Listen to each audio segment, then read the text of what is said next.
Action now from the chairman of two major House committees looking into all this. Trey Gowdy is chairman of the House Oversight and Government Reform Committee, and Bob Goodlatte chairs the House Judiciary Committee. Gentlemen, thanks for being here. Chairman Gowdy, first to you, just a broad overview. What strikes you about this report? What's hit you when you look at the 568 pages? Just what a dark day it is for the FBI and the DOJ, two institutions our country desperately needs. We desperately have to be able to have confidence in them. And this level of bias and animus, not only did he want to stop the Trump campaign, he wanted to stop the Trump presidency. This is an FBI. Peter Strzok, the FBI agent who was on Hillary Clinton's investigation and arguably the lead Russia investigator, not only wanted to stop his campaign, but once he won, got on the Mueller probe because he wanted to impeach him. That is a level of animus and bias that everyone should reject. And Chris Wray, I'm sorry, you're wrong. Chris, there are consequences. The consequences are that your fellow citizens question whether or not they can have confidence in the world's premier law enforcement agency, and that's coming from somebody who's defended them a lot throughout his career. This was a bitterly disappointing report. Chairman Goodlatte. Well, first of all, this report shows that there was special treatment given to Hillary Clinton in the investigation of her case. There is not standard procedures followed in investigating her, and there was special treatment given. There's no doubt that this was not proper process, and the report shows time and time again how Director Comey and others made mistakes, errors in judgment, or deliberate.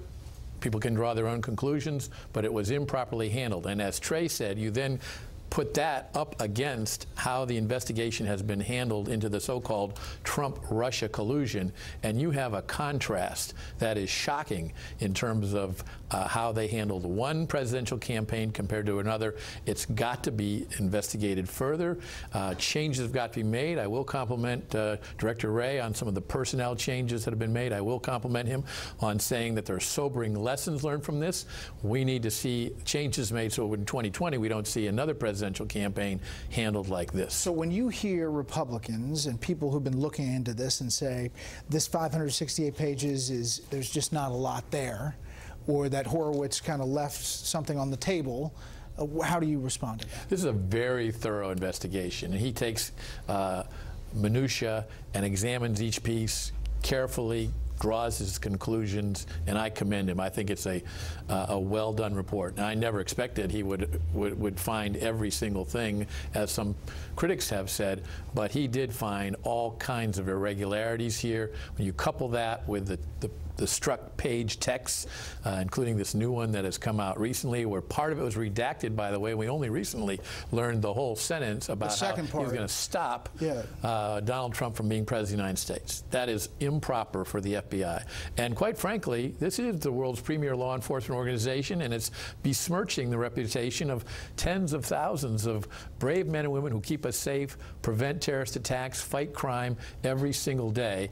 And a handful of people in the hierarchy of the organization have caused serious damage. All right, let's put up the August 8th, 2016. That is the one where a page says Trump's never going to be president, right, and struck text back. That part was redacted in the documents you received. No, he's not. We'll stop it. Here's another part that we believe in November 22nd, 2016, FBI Attorney 1, is it making you rethink your commitment to the Trump administration? We think that's Lisa Page. Attorney 2, hell no, viva la resistance. And we believe that's Peter Strzok. Let me play this soundbite, Congressman Gowdy, from Jim Comey in his interview here in Special Report. I asked about these struck page texts and if he knew now what he knew then, what he would do. I'd have removed both of them from any contact with significant investigations. So shouldn't their work, including those involving anybody connected to President Trump, but beyond that, because it's just such poor judgment. Shouldn't their work product then be questioned? Sure, it's a reasonable question to ask. So they were bad-mouthing everybody, including the candidate Trump. So Peter Strzok interviews Hillary Clinton, deals with the bleach bit and the server and Cheryl Mills, all of that, interviews Michael Flynn, and is integral in this whole case. But he's one of many other people involved in all the things you just ticked off. When I saw the text, I was deeply disappointed in them, but I never saw any bias. Any bias? Well, he's not reading the same text I'm reading. I mean, Peter Strzok said that the vote should be 100 million to 0. He can't think of a single solitary American that should vote for Donald Trump to be president. He said he'll stop it as a candidate. He talked about impeachment once he won. Actually, Director Comey unwittingly just proved the point of the question you asked him on follow-up. Would you have kept him on the investigation had you known what you know now? And he said no. Okay, why not? Because bias is that insidious, that is that pervasive. It colors your ability to do what we need the FBI to do, which is to be fair and fact-centric. So, of course, you're going to fire him the day you learn. In my head, I go back, when did you start working on the case? That's when you should have been fired. So whatever he did on either of these investigations, Bret, it has to be viewed through the prism that he can't think of a single solitary person that should vote for this man to be president. So Strzok's attorney says this is taken out of context. It didn't affect his decisions. Some people say, what happens in the context of those texts? Did they know something about the Russia information, and that's what they're referring to? Do you think that this changes at all in context, or in a vacuum it's just damning? It changes a lot going forward, because I don't know how my fellow citizens are going to be able to have confidence. I mean, Russia did something to our country in 2016. It was serious. It deserved to be investigated. It deserved to be investigated by a fair FBI agent who was not talking about impeaching the person that he was investigating.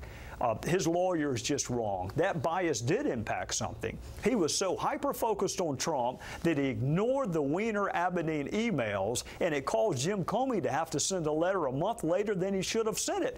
The other point, Bret, is this. Why is it our job to prove that Strzok's bias impacted his decision-making? I got a better idea. Strzok, you come before Congress, you come before the American public and prove to us that your manifest animus towards Donald Trump did not affect your decisions. Let me ask one more question on this. Hold on one second, Mr. Chairman. What Trey just said, because Trey is exactly right.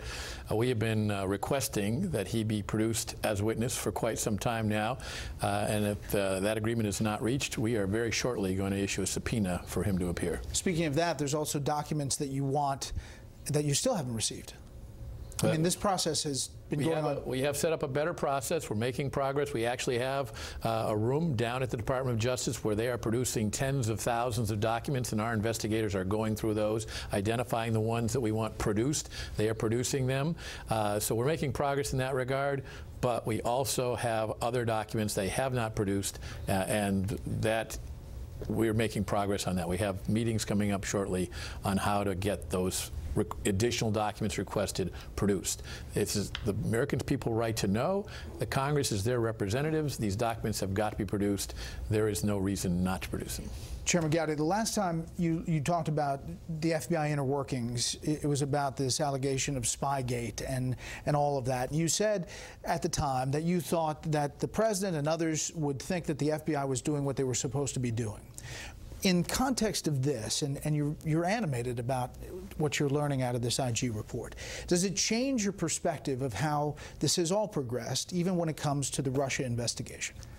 Bret, I'm animated because Russia tried to undermine the fundamentals of our democracy in 2016. And I think anyone who heard what any law enforcement agency heard in the summer of 2016, every one of my fellow citizens would say, you go find out whether that's true or not. You go find out whether or not a foreign, hostile country is going to mess with our election.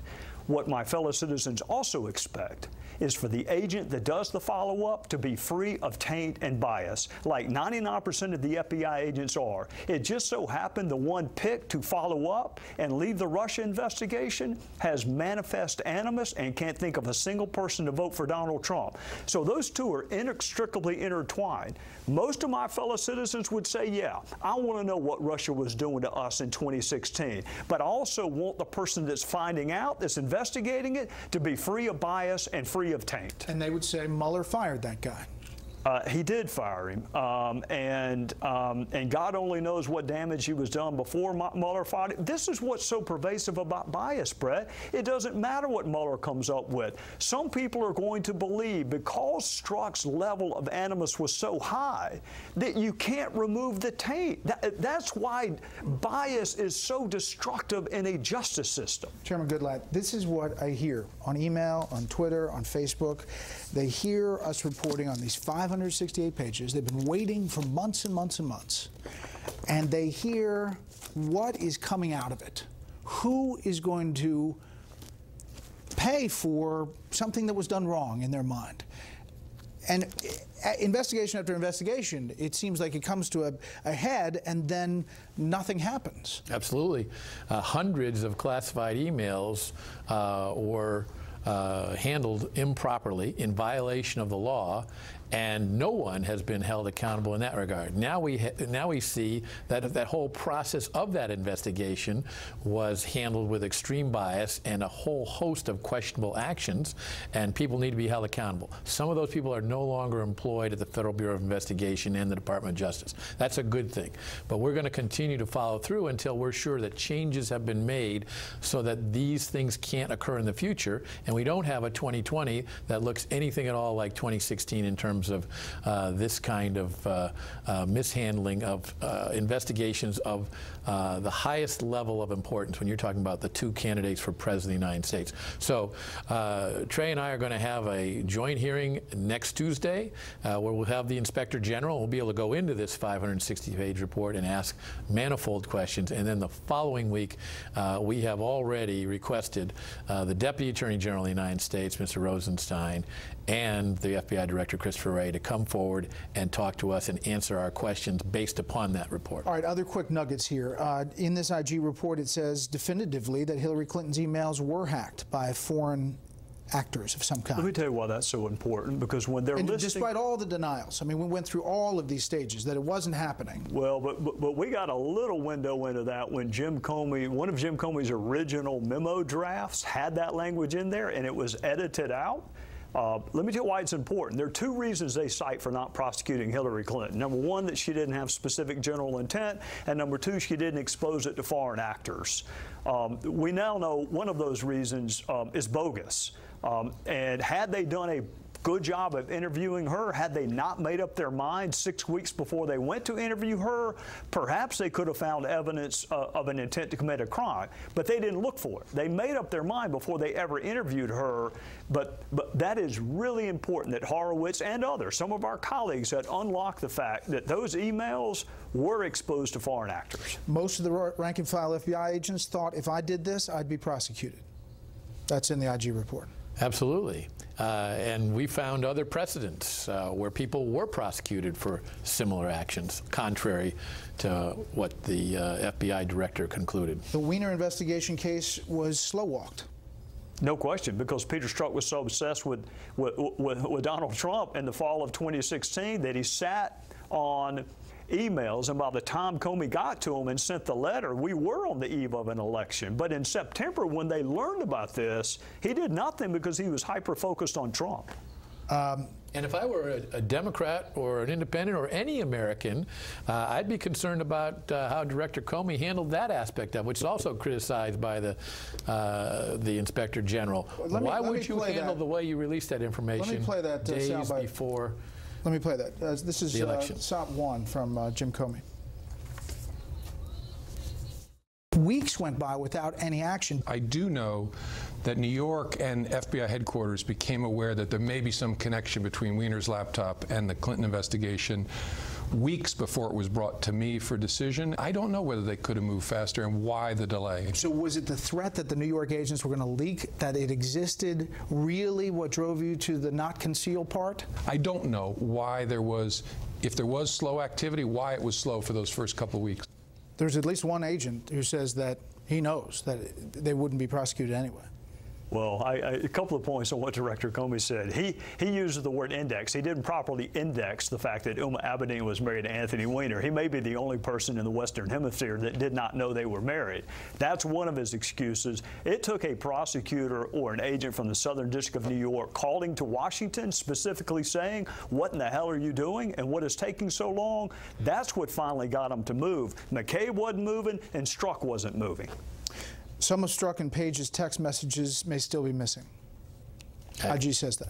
We keep looking for them. He's actually done a good job. He's the one who found the first big batch of missing text messages and made those available back to the department, which then made them available to us. But yes, I think we've actually benefited in a multitude of ways from this investigation.